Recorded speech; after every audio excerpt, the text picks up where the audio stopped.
Hi, and welcome. You're listening to the X22 Report. My name is Dave, and this is episode 986B, and today's date is June 1st, 2016, and the title of the episode is U.S. Government Preparing the Next Phase of the Offensive in the Middle East.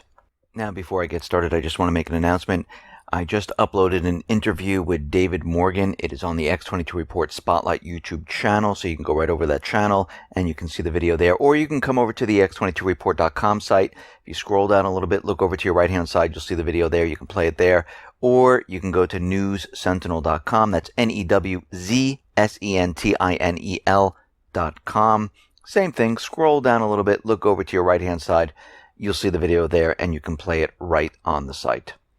Let's get into the economic collapse, political and geopolitical news. Well, it's not looking good for Obamacare. And we are seeing that a lot of health providers, they're pulling out. But don't worry, they have the bailouts where they're not going to lose any money. So don't worry about that if that's what you're worried about. But we can see that United Healthcare, they have pulled out of Arkansas, Michigan, Oklahoma, and they're going to be pulling out of Illinois. They're going to be pulling out of California. And it looks like they're quite done here. And we can see at this point that Obamacare is not working. Half of the exchanges have collapsed. The penalties are too high. The insurance is too high. And as we move further and further into this year, we're noticing that Obamacare is getting worse and worse as the laws that they put forth come into existence. Even though Obama tried to hold them back, we realize that this entire health insurance bill that they forced upon us is a complete disaster. And the only people that are getting a benefit from this are the government from all the tax revenue and the health insurance provider. The people are left out in the cold once again. Thank you, government. We see social media giants like Facebook, Twitter, Google, Microsoft. They're going to tackle online hate speech, and they're going to hit it hard throughout Europe. So they're going to determine what is hateful, what they think should not be expressed in social media, and they will make choices on what can or cannot be said through social media, which doesn't sound like free speech. It sounds like permitted speech. And what they're really doing is they are using this as the first level. And this is what they do. It's almost like taxes when they say, don't worry, everyone, we're only going to tax the rich. Don't worry, everyone, it's only going to be the middle class. Don't worry, everyone, it's everyone. The same thing with free speech. Don't worry, it's all the hateful things that people are saying. That's what we're going to remove. Everyone says, that's great. We should not have hate on social media. Don't worry. It's not just hate, it's certain political views that people have. People say, yes, people should only have these viewpoints. And they say, oh, don't worry, this is the only religion. So every other religion, we're going to ban. And they continually go down this path. And before you know it, that freedom of speech is gone. Because we all agreed to it. They tricked us into it. And it's no longer free speech. It's permitted speech. And we've seen this throughout history. Governments have done this very slowly, methodically, because if they come down too hard, people reject it. If they do it in this manner, people accept it. Now, a lot of people are going to say, that's ridiculous, we should have controls. Well, again, who's making the decision? Because one person's viewpoint is very different from another person's viewpoint. And when you look at free speech, if you don't like it, don't listen. If it hurts your feelings, well, that's just too bad. Grow up. A lot of people are going to say things that are hurtful. And if you start controlling what people are saying, it's no longer free speech. Now, computer scientists at Purdue University, they have created a new tool which could potentially allow law enforcement to access any camera that is not password protected. Now, privacy advocates, they're very worried about this. They're worried about surveillance, where the government might overreach and use certain cameras that don't have any passwords on them, which there's a lot of them out there, and they might just take control of them, which they're doing right now. But we can see that a lot of the agencies like the FBI, which was planting microphones in public places, including trees, courthouses, bus stops, the ATF, which was planting surveillance equipment in the public, they're already doing it. And the government will take advantage of this new technology because we can see right now they don't care about the rights of the people. They could care less about that. They like spying on the people. They need to spy on the people. They're afraid of the people. And as we move forward, we can see that this is continually happening. It's not going away. And every time they're saying they're going to rein it in, it doesn't happen. It gets worse and worse. The NSA, have they stopped? No. They expanded their program. So nothing has changed whatsoever. Now, out in North Korea, we realize that the U.S. and the private Western central bankers, they're trying to provoke all these different countries, especially North Korea, because they believe that this country they can really push over the edge. And what the United States is doing right now is they're proposing new penalties aimed at preventing North Korea from laundering money. Because what they're saying right now, and the Treasury Department has come out saying that North Korea is laundering money. And this is a huge concern. So they're going to put penalties on North Korea. They're going to lock North Korea out of the global financial system. What they're actually doing is they're putting the screws to North Korea. Because the move would prevent both direct and indirect North Korean financial activities within the U.S. banking system, making sure that any third-party deals involving significant sums of U.S. dollars cannot transit the U.S. And we see that this is going to hurt North Korea. And eventually what's going to happen is that North Korea is going to strike out, most likely. I wouldn't put it past them because we see Russia, they can control themselves. China, same thing. North Korea, we see the U.S., they want to provoke them. They're going to provoke them, and they're going to use everything they possibly can to make North Korea do something. And if they don't do something, I think they will use a false flag to make it look like they did something, and no one is ever going to be able to prove anything otherwise, because the corporate media will play it up that North Korea, sank a ship, fired a missile into South Korea, or did something like that, and they're just going to go with it. Think about the many people that believe that North Korea hacked into Sony. And, the U.S. was able to uncover this in the matter of 2 to 3 days, which is completely impossible. The whole thing was a complete setup. It was an inside job in Sony. It was an employee who knew the inner workings of Sony, a disgruntled employee. But the U.S. needs to start this war. The economy is failing. They need to cover it up, not stop it. These are two different things. They need to cover it up.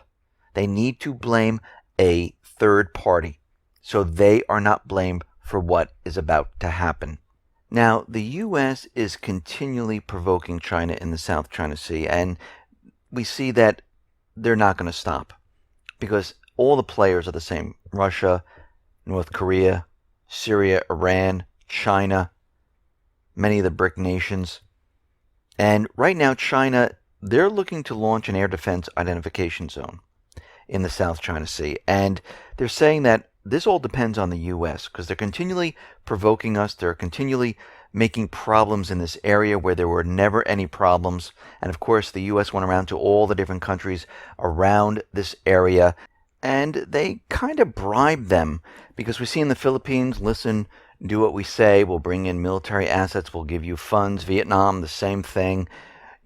Go ahead, say this shouldn't be allowed in the South China Sea, what China is doing. They went around to all the different countries, waving cash around, saying, listen, just do what we want, and you'll get a lot of cash. And we can see right now that China is saying that if the U.S. military keeps making provocative moves to challenge China's sovereignty in the region, it will set up this zone. And the U.S. wants China to do this. Remember, it's a approach where they move a little bit, provoke a little bit, poke a little bit, have the country do something. And they continually do this down the line until the country can't take it anymore. And we see them doing this with Russia, with Russian aggression, continually moving military assets into the Baltic region, right up to the borders, having these drills. Same thing in the South China Sea, same thing with North Korea, and they're continually doing this every day, slowly but surely, waiting for something to happen. Now, out in Ukraine, we see Ukraine is trying a different tactic. They're trying the humanitarian approach, saying, listen, there are a lot of ill children in the Donbass area. They're bedridden, and we need to allow UNICEF, the Red Cross, the OSCE into these areas. We need to help these children. They're suffering. And it looks like they're doing whatever they possibly can to get into this area.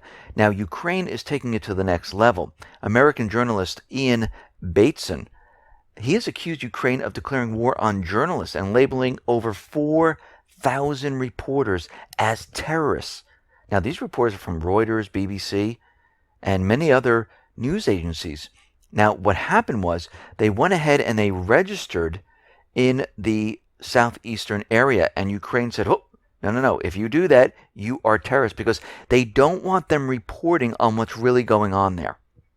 Because this will allow them entrance into this area so they can see what is really going on in Ukraine from the viewpoint of the southeastern people, and they do not want this.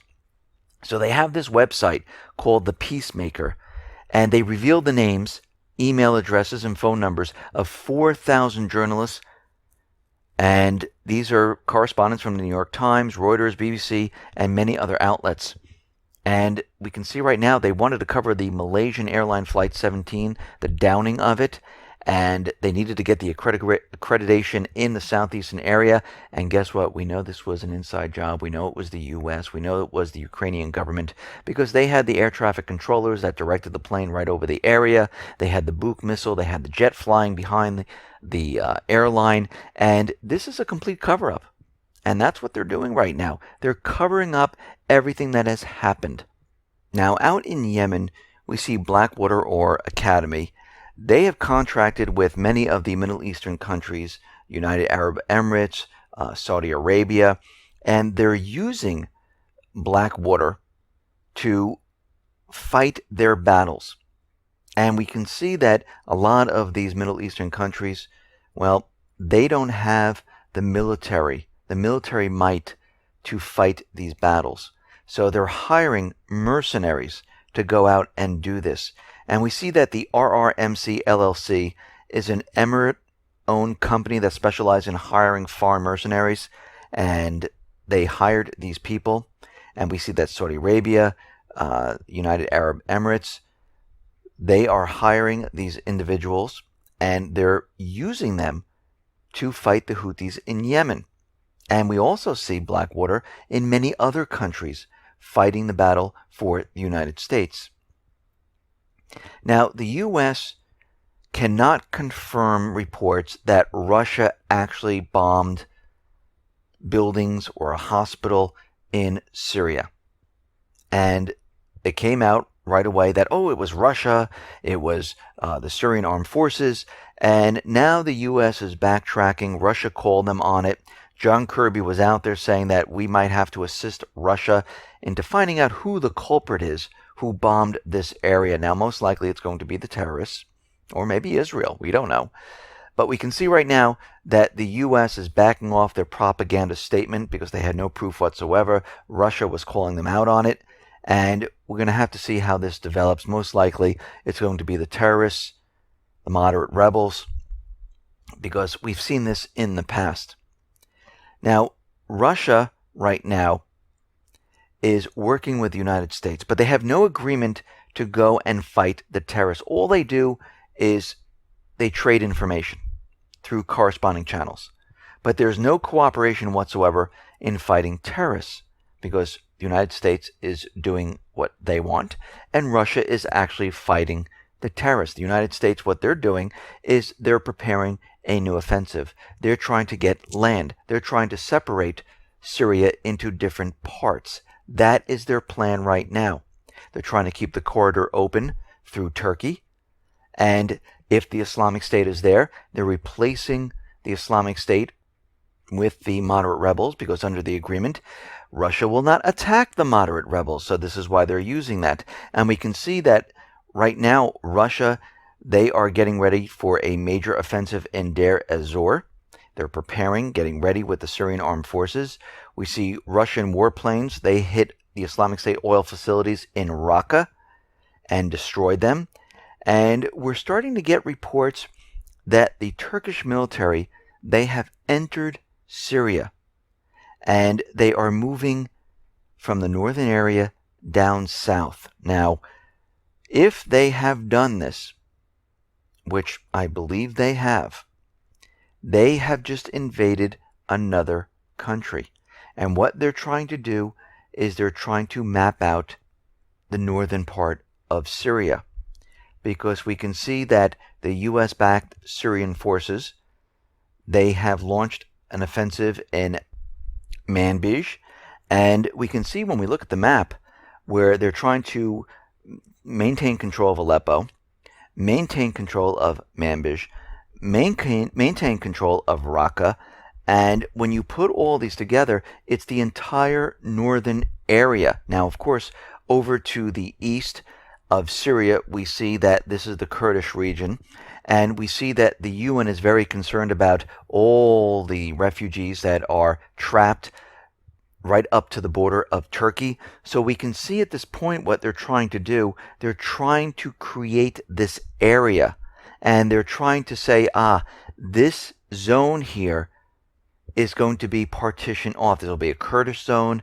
There'll be a safe zone for the refugees. And they're doing this very slowly, very methodically for this next event that is coming. They want everything pre-positioned for what is about to happen here. Now, there is a whistleblower out there, and he is saying that the U.S. right now is currently shipping missiles to the Islamic State and other terrorist groups. And we realize that a lot of weapons are flowing through Turkey, going to all these terrorist groups.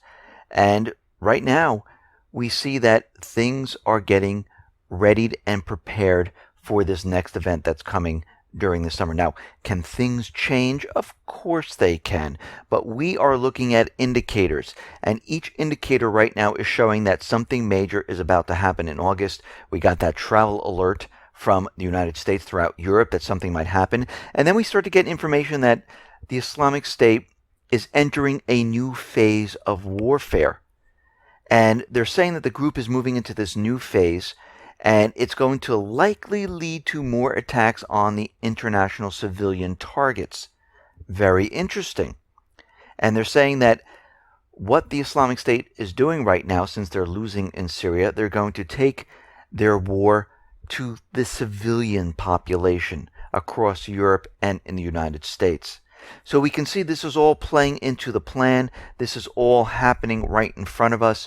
And we knew eventually what's going to happen is they're going to need some type of an event which will help them springboard this event that's going to happen in the Middle East in August time frame. And we can see that all these indicators are continually still pointing to this. Nothing has changed at this point, but going down the line, things can change. and we're going to have to watch this very, very carefully. Now, very interestingly, today we had another shooting at the UCLA campus. It looks like there was a lockdown. There were 2 shot on campus. Last report, they were looking for the shooter. But very interestingly, everyone's like, oh, we need gun laws. Oh, we need more laws. That's what's going to help us. That's what's going to prevent all of this.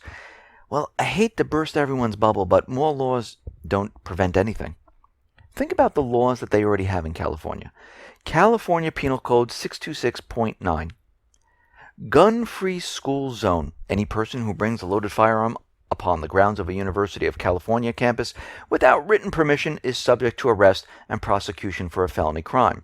Now, when someone brings a weapon onto campus, it's not going to stop anyone.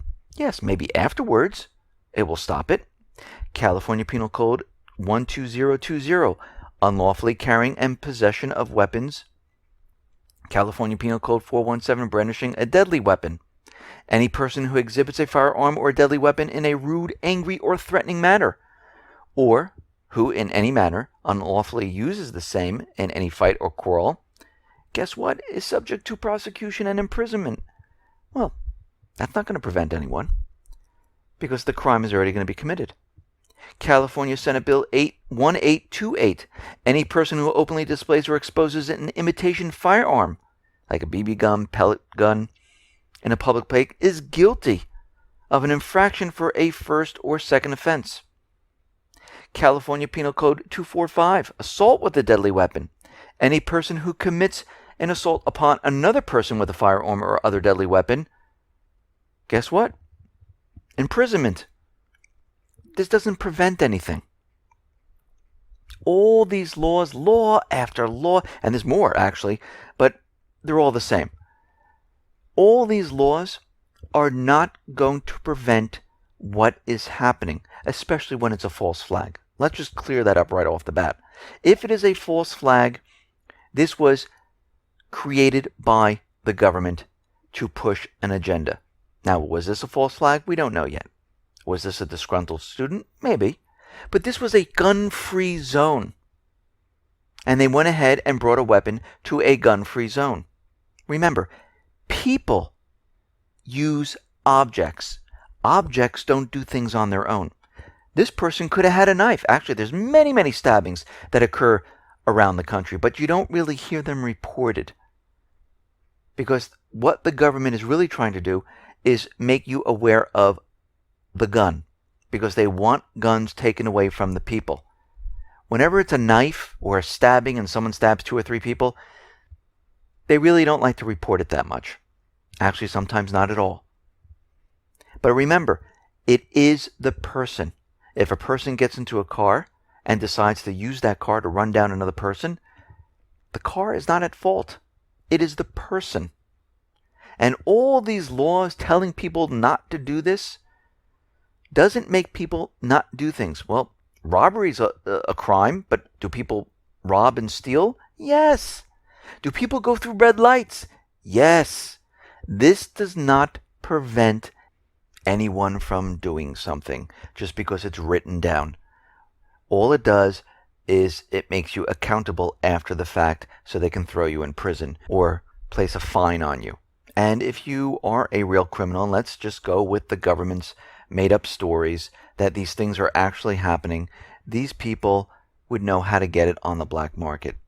But I would say most of these shootings that are televised, that are sensationalized, these are false flags which the government uses to push their agenda, because as soon as it happens, you will notice that each group will come out and say, gun control, we need to do this. They put these people on TV. We've been through this once before. They have the bills, the legislation just sitting in Congress, pending there, waiting to be pushed. Right now, there's no traction on them, so they need some type of an event, and this is what we always see time and time again.